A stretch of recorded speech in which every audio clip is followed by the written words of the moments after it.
This guy is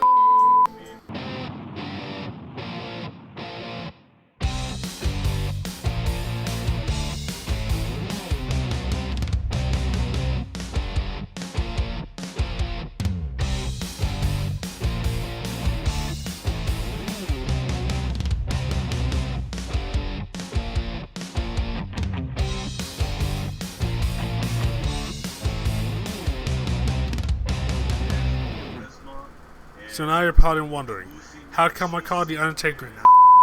Well, he's not really it. The Undertaker is one of my favorite wrestlers growing up. I have, multiple action figures, multiple movies, and his comic books over there in the back. But on this day, it pays me to say that I was angry at one of my favorite wrestlers. But if I just told you immediately what happened, you wouldn't grasp the whole story of it. And also, I kind of need the ad money, so 10 minutes is the bare minimum I need for this video. So, I'm going to take you over to the morning, to the afternoon, so I can clearly give you guys my point of view on why I was so frustrated with the dead man on that day. Alright, so we're going to start off in the morning time here. Just normal kid stuff, watching TV, eating a little bit of cereal, selling some drugs, normal kid stuff. Anyway, I get a little bit bored, so I'm switching to the TV. I get past TBS, CNN, all that other stuff, but then I get to my local news station. And that's where I see my man, Rey Mysterio. Back then it was Saturday night main event. Yeah. From 12 noon to 1 p.m. I grew up in San Diego, so I would get my break during work and watch WWE. He's talking about his history with the luchadors, the championships he has won, the promotions that he has been with over the years. And then he starts talking about the show tonight that's happening at the Sprint Center. We got Kane, Edge, Christian, so many more talents that's going to be here live in my hometown of Kansas City. And then he's just spelling out names left and right. And then he name drops the Undertaker on me. And it's just, man, the Undertaker's here. So now all my favorite wrestlers are here, but I can't go. What am I going to do? I'm 10 years old. I don't have a job. What am I going to do? Well, rest assured, I was going to be able to make it to the Sprint Center that night. But it happened in the most weirdest and craziest of ways. And that's where we move on to the afternoon. Alright, so we're in the afternoon now. I'm still a little bit upset because all my heroes are here. What am I going to do? So I'm just sitting there a little bit depressed. Then I get a knock at the door. I'm like, oh man, what's going to happen now? My dad comes on the door. He says, hey, come downstairs. We got a surprise for you. I'm like, ooh, what we got going on? So I go downstairs and what's outside? It's a freaking limo just sitting outside my apartment. I'm not rich. If I'm rich, this whole backdrop would be completely different. But I'm not rich, so why is there a limo outside? So I'm about to ride in a limo today. I possibly might be going to the movies, which is what my head was still telling me. I'm taking a limo to the movie theater. I'm not special. I'm not rich, but, let's find a little bit of light in this day. So, get in the limo, and oh man, it's nice. It is a beautiful limo. Nice, big space, There was no wine bottle, so I couldn't get drunk. That's a little bit disappointing. I don't know. And I cannot lie, I was happy. All my anger in life just washed away. So we keep on driving, and guess what I see outside? No, wasn't some cute girl, nope. It was 5 WWE trucks outside in front of the Sprint Center that the limo passed by. And that's when reality hit me in the face like a Big Show knockout punch. That's when it said, hey loser, you're not going to SmackDown tonight. Enjoy your crappy Green Lantern movie. Which is what I saw a couple of weeks ago, and that movie was still terrible. Anyway, I was upset. Oh man, this is real now. They are here. The trucks are already unloaded, the ring, the stage, everything is set up. So it's happening tonight, but I can't go. So in my mind, it's like now or never. I don't know when's the next time they're going to be back in Kansas City. So I'm just disappointed. I'm just upset. Like, man, I don't want to go to the movies today. I'd rather just stay in my room if I'm not going to SmackDown. That's till we get to the pizza parlor. Side note, I didn't know you can make pizza terrible, but somehow this restaurant did. So, if you owned a pizza place at the Sprint Center around circa 2011, 2010, go yourself for ruining pizza. So I'm upset now. What makes it even worse is that we went to some crappy pizza place. Why was the pizza so crappy? I don't know. I didn't question it. I just did not eat all of it. So I'm upset now. I'm in my seat. But then my parents, they look at each other and says, I think it's time. But nope, they slide me an envelope. What's in it? I don't know. So I open it up. Guess what's inside of it? 3 WWE tickets to SmackDown that day. So my whole body is just radiating joy, happiness. That, like, today is the day I meet my favorite superstars. Which, like, I think this is the first time I went to the Sprint Center since Disney on Ice with my aunt. So, being able to see guys beat each other with steel chairs and blood everywhere was a big step up for me. We get out this pizza parlor and then we make our way to the arena. It's like a couple of quick turns, then we get to the arena. And, like, the doors were, like, right here. We was wrapped all the way around to the back of the side arena. So we're waiting for about an hour.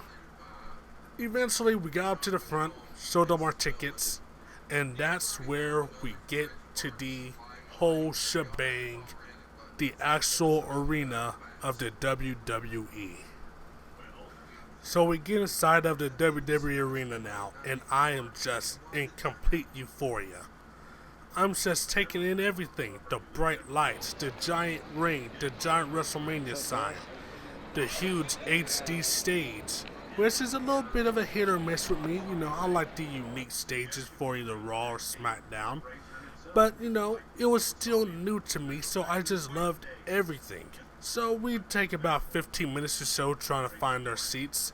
We find our seats, we sit down, and then they announce in 15 minutes NXT is about to come on. Now everybody's wondering, like, oh, who's all the awesome superstars you met down at NXT? Nobody. Because this was not the year of Tommaso Ciampa, Candice LeRae, Maya Yim, Johnny Gargano, Keith Lee, and many other awesome talents in NXT right now, which I do love and adore. No, this was NXT Game Show year, which was completely terrible and trash. And how it even got ratings on Sci-Fi Network, I will never know. But it was still new to me, so I loved it. The term new to me will be frequently used during this episode, so please bear with me, because all this memory is just rushing in. But after NXT, after maybe a couple of matches, I forgot who the coaches were. Maybe Yoshitatsu was one of them. But I just took it as what it was, and this is just the course of what NXT was in 2011. But after a while, we transitioned over to the Superstar taping.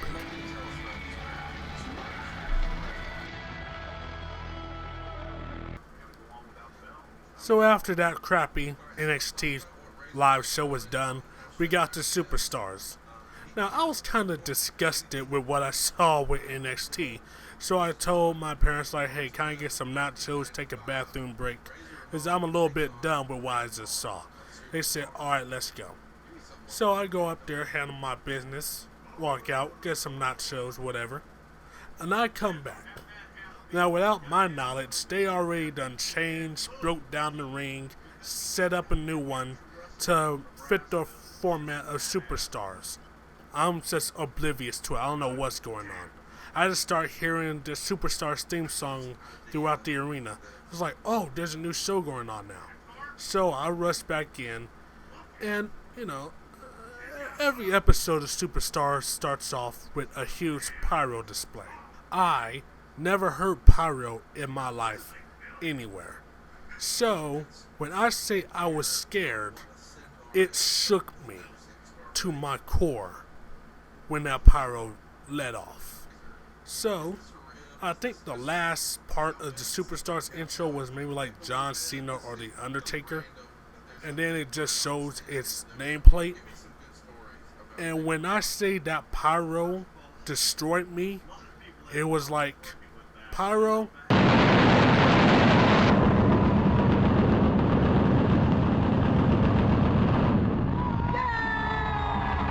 and just all over the steps. Now, I'm not saying I actually took it on the steps, but it was really close. If I had not used the bathroom before I got my nachos, I would have needed to leave a little bit early from the show, because that scared me a little bit. So I just held on to my mom and just said, please take me to my seat, because I can barely walk. I'm still a little bit shaken and scared. So get to my seat and we watch Superstars. Maybe like one match or two. The clearest memory I have is Tyler Rex.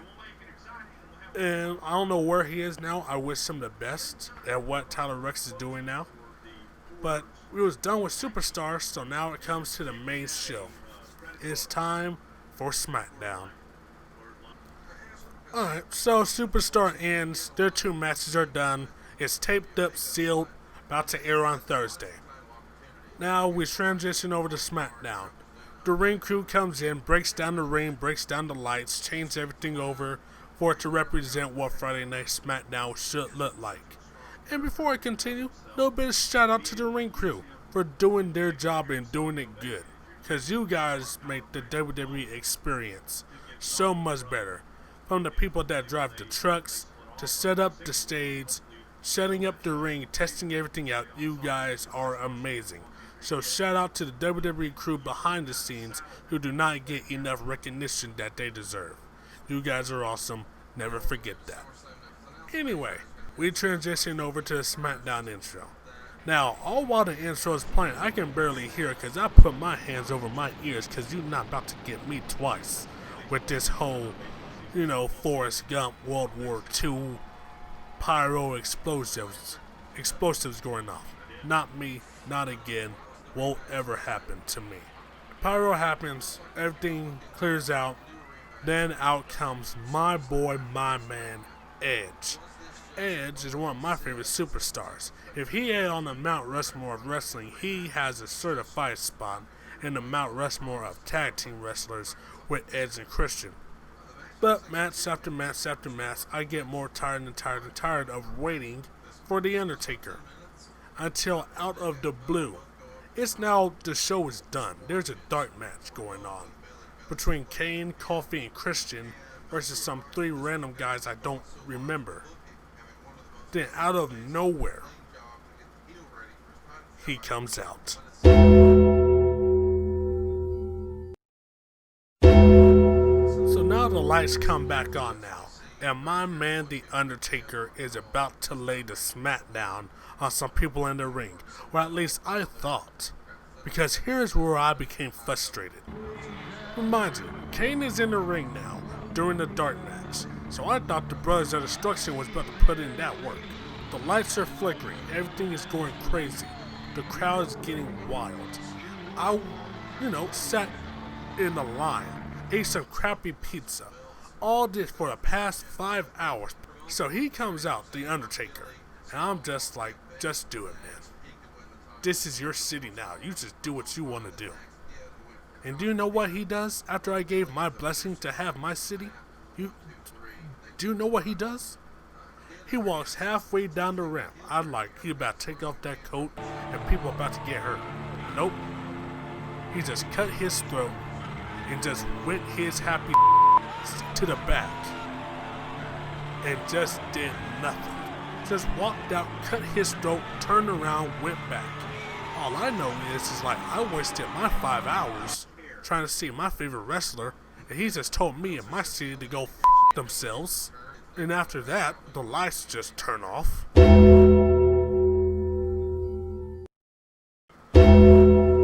So the lights are back up now. People are still confused on to why The Undertaker just came out for 10 seconds, cut his throat, then walk away like he did something. Fuck that nigga. Okay.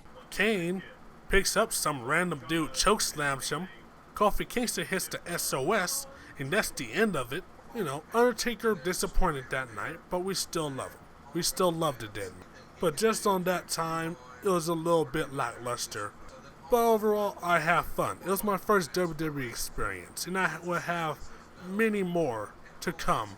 So if you want to see more story times wrestling related, make sure to comment down below, like, share, and subscribe to show your love. This is Rashawn signing off.